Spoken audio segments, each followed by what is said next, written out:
श्री राधे राधे। भक्तों, महान संत लोग अपने को छिपाएं तो उनको समझ पाना मुश्किल होता है।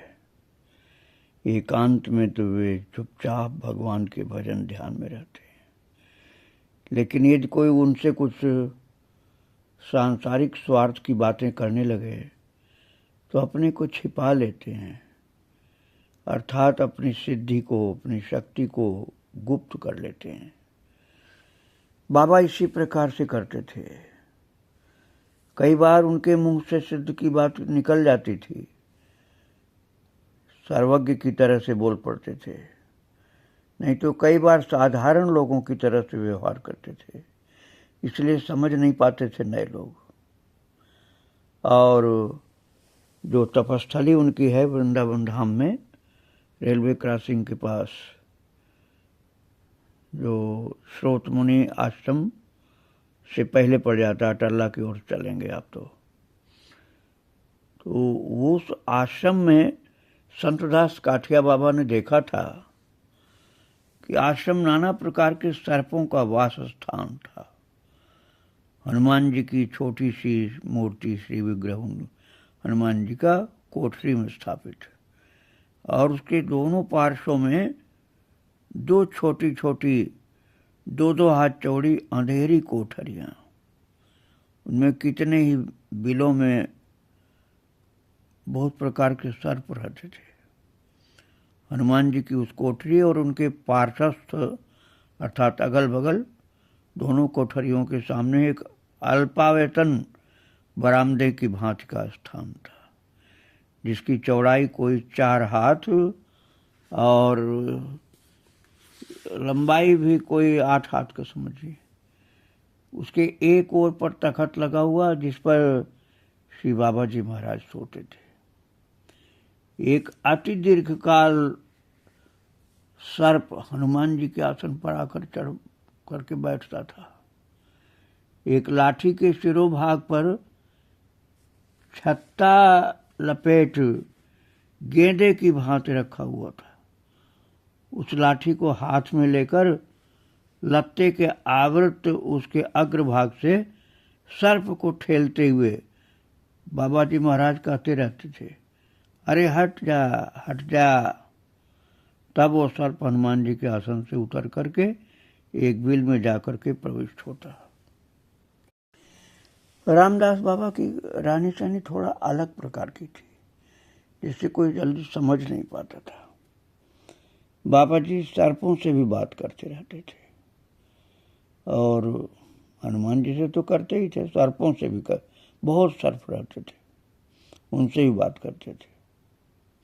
हनुमान जी के शरीर में सिंदूर लगाकर गले में माला पहनाते। ऐसे विकराल सर्पों के आवास भूमि स्वरूप गृह में श्री बाबा जी महाराज रात्रि को अकेले रहते। उन सर्पों के साथ उनका मानो सखा भाव था। आश्रम में जितने छोटे बड़े वृक्ष तथा लता, उन सभी के निकट वे भोजन करने के पूर्व नित्य खुरपी हाथ में लेकर एक एक बार जाते।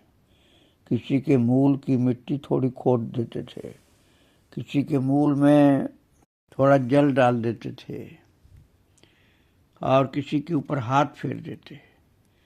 वे प्रतिदिन ऐसा करते रहते, और अपने भोजन की रोटी से कुछ भाग ले करके टुकड़े टुकड़े करके वे गौरैया आदि पक्षियों के लिए एक स्थान पर रखते थे। वे तत्काल ही आकर के पक्षी खाने लग जाते थे, तब बाबा भोजन प्रसाद पाते थे। अपने भोजन के पश्चात फिर अपने हाथ से अपने शिष्यों को बुला करके कुछ कुछ प्रसाद दिया करते थे। उनके एक छोटा घोड़ा था, जो एक दिन ठीक समय पर आश्रम में नहीं आया। बस श्री बाबा जी महाराज बैसाख मास के मध्याह्न की धूप में निकलकर मैदान जंगल आदि छानते हुए उसका अन्वेषण करने लगे। पर जब वो नहीं मिला तो आश्रम में लौटकर वे कहने लगे, मेरा घोड़ा कहीं चला गया, कोई बदमाश उसको उड़ा ले गया होगा, अब मैं क्या करूं? उस समय उनका गोसाया शिष्य जो पहले डाकू था आश्रम में था, वो वेग से ऊर्ध्व श्वास लेकर बोला, बाबा जी महाराज कुछ चिंता मत करो, तुम्हारा घोड़ा आ जाएगा। बाबा जी महाराज बोले, आ जाएगा? वो बोला, हाँ महाराज ठीक आ जाएगा वो। ये सुन करके उनको संतोष हुआ। और बाबा की एक प्रकृति और भी अद्भुत थी। खाने की कोई भी वस्तु चाहे बिल्कुल थोड़ी सी आश्रम में आती तो उसको रत्ती रत्ती करके आश्रम के सब लोगों को बांट देते थे। अधिक होने से अधिक अधिक भाग बांटते थे, लेकिन छोटी सी चीज जब भी आती तब भी छोटा छोटा छोटा करके बांटते थे। अंत में एक कण भर लेते थे। एक दिन संध्या के पश्चात अभय नारायण जी और संत दास काठिया बाबा और कई ब्रजवासी आश्रम में बैठ करके महाराज जी के साथ अर्थात काठिया बाबा से बात कर रहे थे। बाबा जी महाराज बात ही बात में कुछ बोले, उसका दृढ़ता से प्रतिवाद किया तो बाबा जी महाराज ने हाथ जोड़ करके बालक सा बन करके कहा, बाबा हम बुढ़े आदमी मूर्ख हैं, तुम्हारे बाल गोपाल हैं, शास्त्र की बात हम नहीं जानते, तुम समझा दो। मैं संत दास काठिया बाबा कहते हैं कि मैं लजा करके चुप हो गया। तो बाबा ने इस प्रकार से हमारी गलती संकेत करके बताई। और बाबा जी अर्थात रामदास काठिया बाबा इस प्रकार बड़े बाल विनोद में ही कभी कभी गलतियां हम लोगों की समझा दिया करते थे। और संत दास जी कहते हैं कि मेरी ये धारणा जो मैं प्रयागराज से करके लौटा था एकदम चली गई। दिन प्रतिदिन उनके नए नए कामों को देखता हुआ मैं समझने लगा कि वे अति साधारण कोटि के मनुष्य हैं। वे पढ़े लिखे विशेष नहीं हैं और उनमें कोई विशेष कोई योगैश्वर्य नहीं है। और जबकि संत दास काठिया बाबा परम सिद्ध समझ के आए थे। अब बाबा ने ऐसी लीला कर रखी कि वो समझने लगे कि साधारण है। ग्रामों में जैसे पुराने विषयी मनुष्य रहते हैं वैसी लीला भी कर देते, जैसे समझ में नहीं आता कि सिद्ध पुरुष थे वो। किंतु साथ ही साथ प्रयागराज में जो संत दास जी के साथ उनकी बातचीत हुई थी और जिसके विषय में पहले ही मैं आपको बता चुका हूँ, उस पर विचार करने से उनकी तद्रूप साधारण बुद्धि समझने में भी मैं संकुचित होने लगा। संत दास जी उनके शिष्य जो मैंने बताया था, वकील से फिर बैरिस्टर से फिर आकर संत हो गए थे, तो वो कहते हैं कि मैं विचारने लगता कि प्रयाग जी में उन्होंने जो कुछ कहा था वो बातें अचानक मेरे मुंह से निकल पड़ी और कभी मुझ में विचार भी उठने लगता कि यदि इनमें किसी प्रकार का साधन का ऐश्वर्य न होता तो साधुओं के समस्त संप्रदाय इतना सम्मान करके उन्हें अपना अग्रकर्ता बना करके मेले में फिर क्यों इनको आगे करके ना आते। कभी विचारते कि उनके वयोवृद्ध होने और ब्रज के महंत बनाए जाने के कारण दूसरे साधु लोग सम्मान करते होंगे।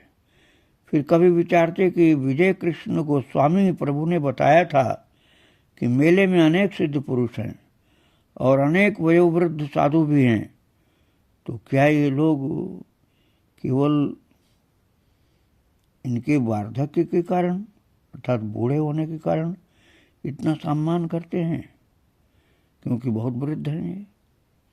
इस प्रकार कितने ही तर्क वितर्क वो कहते हैं कि मेरे मन में उठने लगे, किंतु ये सब मैंने किसी पर प्रकाशित नहीं किया।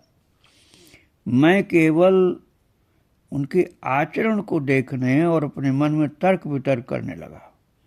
अंत में एक दिन मुझे श्रीमद् भागवत की कई बातें अचानक स्मरण आ गई मैं विचारने लगा कि भगवान श्री कृष्णचंद्र जब वृंदावन में लीला करते थे तब अनेक अलौकिक कर्म करते रहने पर भी वे इस ढंग से उनको करते थे कि साधारण बालक के अतिरिक्त और कुछ नहीं ज्ञात होता था। समझ में आता था कि कृष्ण एक बालक हैं साधारण और साक्षात ईश्वर थे। तब इनको लगा कि ये रामदास काठिया बाबा भी ऐसे ही करते हैं, एक बाल बुद्धि की तरह से व्यवहार करते हैं और हैं सर्वज्ञ जैसे।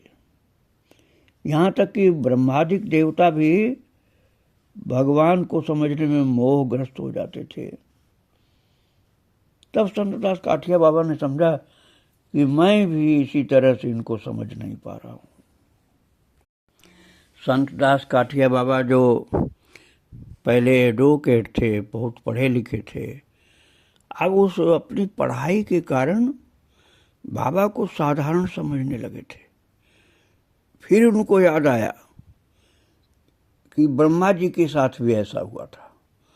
ब्रह्मा जी अपने को बहुत बड़ा ज्ञानी और कृष्ण को एक बालक मात्र समझ रहे थे, और बाद में जब उनका मोह दूर हुआ तब चरणों में आकर पड़े थे। लेकिन मोह दूर कैसे हुआ था? कृष्ण की कृपा से ही हुआ था। तो श्रीमद् भागवत जी की इन बातों का स्मरण आ जाने से संतदास जी कहते हैं कि मैं विचार करने लगा कि ब्रह्मज्ञ होकर के ये कदाचित तद्रूप ब्रह्मस्वरूप में विराजते हों, यह भी असंभव नहीं, क्योंकि ब्रह्मज्ञानी कभी कभी बालक जैसी लीला करते हैं। यदि ऐसा है तो इनके कर्म मनुष्यों की विचार शक्ति से परे हैं और केवल लीला मात्र होंगे। इस प्रकार के विचार उठने पर भी वो कहते हैं कि मुझको शंका हुई कि उनके ब्रह्मज्ञ होने का निर्णय मेरे हृदय में कैसे पक्का हो। मेरी आंखों में ये बल नहीं कि मैं इनको पहचान सकूं। यदि वे वैसे ही पुरुष हों जैसे सदगुरु की ताक में मैं हूं तो निस्संदेह वे वैसे ही हैं, किंतु इस बात का पक्का निर्णय न होने से मैं कैसे इनको आत्मसमर्पण करूं। ऐसा सोच करके मैंने ये सिद्धांत कर लिया कि इस बार तो मैं वृंदावन के दर्शन के लिए आया हूं, वो सिद्ध हो तो भी न सिद्ध हो तब भी इनका दर्शन तो करना ही है। फिर वो विचारने लगे, जो बाद में संतदास काठिया बाबा कहलाते हैं, उस समय वकील थे वो तो वे सोचने लगे कि मैं अपने मन की बात खोलूंगा नहीं किसी से, क्योंकि मैं समझ नहीं पा रहा हूं इनको कि कोई ब्रह्मज्ञानी है कि एक साधारण व्यक्ति है। इनके व्यवहार से तो लगता बिल्कुल साधारण है और मैं इनको ब्रह्मज्ञानी समझ के आया। फिर मन में सोचा कि यदि ये सिद्ध पुरुष ही हों तो मेरे मन के इन सब विचारों को वे अवश्य जान रहे हैं, इसलिए यदि वे मुझे अपने शिष्य रूप में स्वीकार करना चाहेंगे तो स्वयं ही अपनी इच्छा प्रकट करेंगे तथा मेरे समस्त संदेह को दूर करेंगे। इस प्रकार निर्णय करके मेरा चित्त शांत हुआ। और इसके 2-3 दिन पश्चात जब हम मध्याह्न का भोजन समाप्त कर श्री बाबा जी महाराज के पास बैठे थे, तब अभय नारायण जी के भाई हरि नारायण जी का एक पत्र मुझको मिला। वो पोस्ट कार्ड में लिखा हुआ था। उसको अभय नारायण जी ने पढ़ करके मुझे दिया। मैं उसे पढ़ने लगा। अभय नारायण जी के पास कलकत्ता में वो सदैव पत्र आते थे, किंतु उन पत्रों के संबंध में श्री बाबा जी महाराज कभी कुछ नहीं जानना चाहते थे। किंतु उस पोस्ट कार्ड को पढ़ने लगा तो बोले, इसमें क्या लिखा है बताओ। उस पत्र में हरिनारायण ने पूछा था कि मैंने बाबा जी महाराज से दीक्षा ली कि नहीं। वास्तव में इसके पूर्व अथवा इसके पश्चात उन्होंने कोई पत्र मुझे नहीं दिया। तो वो जानना चाहते थे कि दीक्षा ली कि अभी नहीं ली। तो मैंने भी न तो उनसे न और किसी के प्रकट किया था कि बाबा जी महाराज से दीक्षा लेने की इच्छा मेरे मन में हुई है। बात यह भक्तों कि अभी तो संतदास जी संतदास बने नहीं थे, दीक्षा हुई नहीं थी। अभी तो वकील साहब अपने को समझते थे हाई कोर्ट का बैरिस्टर। तो अभी इसी निराकरण में लगे थे कि इनसे दीक्षा लें कि नहीं लें। ये सिद्ध पुरुष हैं कि साधारण व्यक्ति हैं, और किसी से दीक्षा की बात बताते भी नहीं थे। और उधर से उनसे पूछा गया है कि आपने दीक्षा लिया कि नहीं लिया। अब बाबा बोल रहे हैं कि बताओ इस पोस्ट कार्ड में क्या लिखा है पत्र में। अब बहुत ये परेशानी में पड़े कि मैं क्या बताऊं, ये तो गुप्त बात है, मैं बताऊं कैसे। अब पत्र में कुल इतनी ही बात लिखी थी। अब ये चाहे जो हो, पर बाबा जी महाराज ने जब मुझसे जानना चाहा कि पत्र में क्या लिखा है, तो मैं सोचता ही था कि क्या कहूं। इतने में अभय नारायण जी ने कह दिया, मेरे भाई ने चिट्ठी में पूछा है कि बाबूजी ने आपसे दीक्षा ली है कि नहीं ली है। बाबूजी अर्थात वकील साहब ने। तो महाराज स्वयं बाबा जी अर्थात रामदास जी काठिया बाबा बोल पड़े। बाबा जी महाराज बोले, हाँ उनको लिख दो कि इनको दीक्षा हमसे मिल गई। अभय नारायण जी से ये कह करके मेरी ओर देख कर वो बोले, इस वक्त तुमको दीक्षा नहीं देंगे, तुम अपनी स्त्री के संग सावन के महीने में यहाँ फिर आना, उस समय तुम दोनों को एक संग दीक्षा देंगे। इस बात को सुन करके कहते मेरी चिंता खत्म हुई। मैंने अपने जी में कहा कि मेरी तो इस समय दीक्षा लेने की इच्छा भी नहीं है, और उनके मन में इच्छा नहीं थी, क्योंकि अभी समझ ही नहीं पाए थे कि महाराज जी का वास्तविक स्वरूप क्या है। और महाराज जी ने इसीलिए कह दिया, जो अपनी पत्नी को लेकर आओगे तब दीक्षा दूंगा, भी नहीं दूंगा। तो इसलिए इस समय दीक्षा न देने की बात कह करके इन्होंने अच्छा ही कहा, अच्छा किया है, ऐसा वो बैरिस्टर साहब सोचने लगे। और इनके विषय में मेरे संदेह के दूर होने पर यह देखा जाएगा कि क्या करना चाहिए। इसके 2-3 दिन पश्चात हम वृंदावन से कलकत्ता लौटे, और मैं पहले ही कह चुका कि आश्रम में रहने के लिए बाबा जी महाराज मेरे प्रति कुछ कठोर भाव दर्शित करते थे, किंतु आश्रम से मेरे चलते समय उन्होंने मुझ पर एक बार ऐसे भाव से दृष्टि डाली कि मेरा सारा शरीर माधुर्यमय हो गया, और वे केवल स्नेह और प्रेम के आधार ही मुझको जान पड़े। उनकी उस दृष्टि से मेरे हृदय में एक अद्भुत प्रेम का संचार हुआ, जो कलकत्ता से लौटने तक मेरे अंतःकरण में लहराता रहा। किंतु पश्चात 2 ही दिन में वो भाव छूटकर मेरे जी में फिर पहले का सा नीरस भाव भर गया। और वृंदावन में हमारे रहते समय श्री बाबा जी महाराज ने प्रसंगवश 3-4 ऐसे उपदेश दिए थे जिनको मानने से साधकों का विशेष कल्याण होता है। इनमें से एक उपदेश तो ये था कि रात्रि के चतुर्थ प्रहर में निद्रित नहीं रहना चाहिए। और इसके समर्थन में साधुओं के उपदेशार्थ एक पद्य है, जिसको श्री बाबा जी महाराज ने कहा था, पहले पहर में सब कोई जागे, दूसरे पहर में भोगी, तीसरे पहर में तस्कर जागे, चौथे पहर में योगी। तो ये बात थी पहले उपदेश की। और दूसरे उपदेश में कहा था, भीतर से काम करना, निंदा स्तुति को न देखना। तो वो कहते हैं इनके शिष्य संतदास जी कि इसका आशय मैंने यही समझा था कि जी में भले बुरे का विचार करके काम करना, केवल बाह्य निंदा और स्तुति पर ध्यान दे करके काम न करना। तीसरा उपदेश था सदा शुक्ल रहना, तो मैंने इसका अर्थ निष्पाप और निष्कपट रहना समझा था। श्री बाबा जी महाराज ने और भी अनेक उपदेश किए थे, जिनमें इस स्थान पर 3 की बात बताई गई।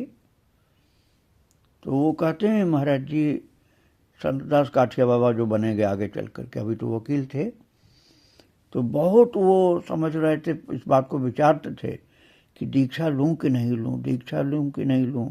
ये ब्रह्मज्ञानी है कि साधारण पुरुष हैं, इनके रहनी सहनी से कुछ पता ही नहीं चल रहा कि ये कौन है, महान है कि साधारण व्यक्ति हैं ये। तो जो महाराज जी ने उपदेश किया था कलकत्ता जाते समय इनको, तो उनमें से जो पहला था चतुर्थ प्रहर में निद्रित नहीं रहना चाहिए। तो ये कहते हैं कि मैंने कलकत्ता लौट करके प्रथम उपदेश को काम में लाने का प्रयत्न करके देखा कि अभ्यास न रहने से बहुधा विफल मनोरथ होना पड़ता है, और जब कभी सफल मनोरथ होता हूँ तो मस्तिष्क गर्म हो जाता है, और वकालत के काम करने में मुझे किंचित शारीरिक क्लेश भी होता है। पहले योगियों के संप्रदाय में रह करके मैं जो प्राणायाम आदि क्रियाएं आग्रह के साथ करता था, उनसे मेरे शरीर में वायु का वेग इतना बढ़ गया था कि बहुत वर्ष पहले से मुझे गाढ़ी निद्रा नहीं आती थी। रात्रि के अंतिम भाग में ठंडक के समय में कुछ निद्रा का सुख अनुभव करता था, पर उस समय भी मैं नाना प्रकार के स्वप्न देखता था। इसलिए अंतिम प्रहर में जागने का प्रयत्न करके यदि किसी दिन में कुछ कार्य होता तो दिन भर मेरा मस्तिष्क गर्म बना रहता था। तो इस पर भी मैंने प्रयत्न करना नहीं बंद किया, और सोचता रहा कि बाबा जी ने जो उपदेश किया है उसको करना चाहिए। ऐसी स्थिति में आषाढ़ मास की प्रारंभ में, शुरुआत में एक अद्भुत घटना उपस्थित हुई। घर के भीतर खिड़की से संलग्न स्थान पर मशारी लगा करके मैं सोया करता था। रात्रि के अंतिम प्रहर में मुझे निद्रा भी आई थी। उस समय किसी से न मुझसे उठ कह करके मुझ पर एक छोटा सा ढेला फेंका।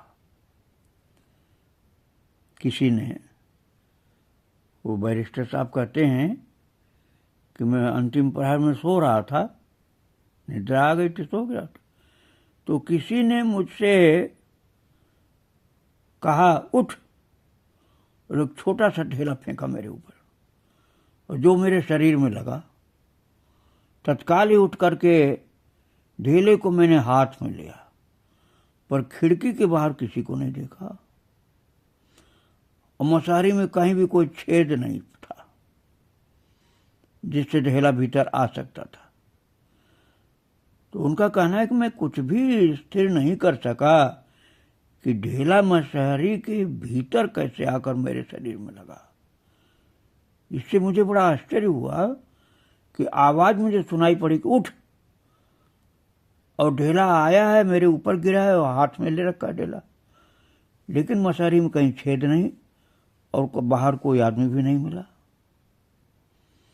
इसके पश्चात और एक दिन खुली छत में मैं लेटा हुआ था। रात्रि के अंतिम प्रहर में किसी ने 2-3 बार मेरा नाम लेकर मुझे मृदु स्वर में पुकारा। इसे सुनकर के मैंने उठकर देखा, चारों ओर सन्नाटा छाया हुआ, कहीं कोई भी नहीं दिखाई पड़ा। आश्चर्ययुक्त होकर के सोचता हुआ मैं छत पर विचरने लगा। इन विषयों के मूल कारण के संबंध में मैं कुछ स्थिर नहीं कर सका। वकील साहब का कहना है कि मैं दैव प्राप्त जिस मंत्र को पहले जपता था उसी को अब भी जपता था, और मैं बाबा जी के प्रति श्रद्धावान हो नहीं पाया था। तो मुझे स्मरण था कि श्रावण मास में वृंदावन जा करके उन्होंने मुझको दीक्षा के लिए कहा था, किंतु जब उन पर मेरी श्रद्धा नहीं उपजी तो उस आज्ञा को मानने की रुचि भी मेरे मन में नहीं उत्पन्न हुई। उस समय वृंदावन जाने का विचार भी मैंने नहीं किया था। तो उनका कहना है कि मैं दुखित चित्त से इसी चिंता में कि जब मुझे ब्रह्मज्ञ सद्गुरु की शरण मिलेगी अपने दिनों को काटता था। कब मिलेगी ऐसी शरण ब्रह्मज्ञानी पुरुष की? अब देखो, रह रहे थे वो एक महान संत के पास, लेकिन अभी उनको समझ नहीं पा रहे थे।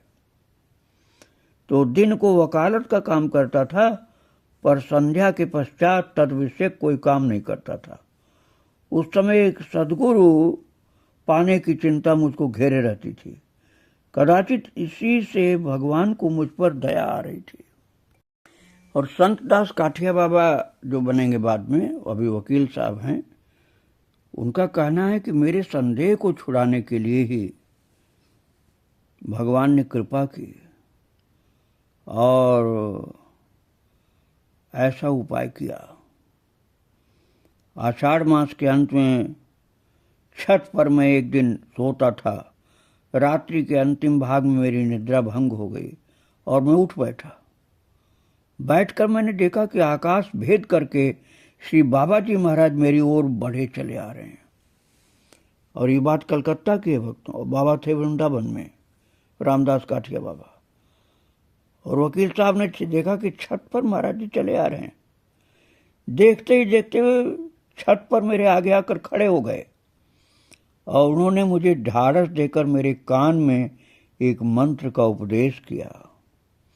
और मंत्रोपदेश करने के पश्चात आकाश मार्ग में उठ करके क्षण मात्र में अदृश्य हो गए। और छत के ऊपर मुझे इस प्रकार से दीक्षा दे करके जब वे चले गए, तब उस स्थान में मुझे श्री विजय कृष्ण गोस्वामी प्रभु की मूर्ति भी दिखलाई पड़ी थी। इस प्रकार से जो ऊहापोह में डूबे हुए थे कि बाबा तो एक बिल्कुल साधारण मनुष्य जैसे रहते हैं, बच्चों की तरह से रहते हैं, कभी अज्ञानी की तरह से रहते हैं, ये ब्रह्मज्ञानी हैं कि नहीं हैं। और जब उनके छत पर प्रकट होकर कलकत्ता में दीक्षा भी देकर फिर आकाश मार्ग से चले गए, तब उनका संदेह दूर हुआ। महाराज जी का चरित्र आपको आगे फिर सुनाऊंगा। आज उनको प्रणाम करके यहीं विराम दे रहा हूँ। श्री राधे राधे, जय श्री राधे राधे।